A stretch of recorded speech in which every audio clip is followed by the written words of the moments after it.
আমার ঘরটা দেখেন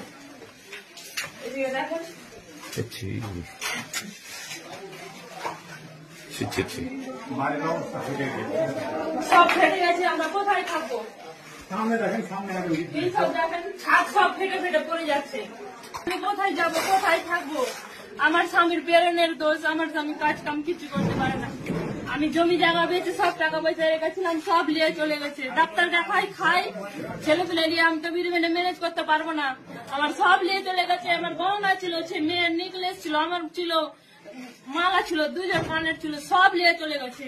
টাকা পয়সা, আমার বস্তা ভর্তি চাল ছিল, কিচ্ছু নাই ঘরে।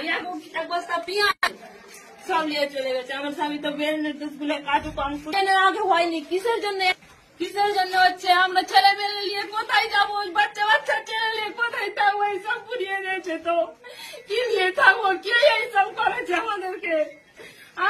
আমার স্বামী উচ্চ নিচে কাউরের সঙ্গে কথা বলতে জানে না। আমার ঘরে এসে সব চিন্তাই করলো, পরে নিয়ে কে না আগুন দিল, চিন্তাই করে নিয়ে গেল। আগুনটা না দিত তখন আমি থাকতে পেতাম দুটো ছেলে মেলে নিয়ে। আমরা কোথায় যাবো? ছোট ছেলে নিয়ে কোথায় যাবো? কি খাবো? আমাকে 3 দিন থেকে আমরা অনাহারে আছি। এই সব বাচ্চারা নিয়ে এখন তো মুখ শুকিয়ে গেছে।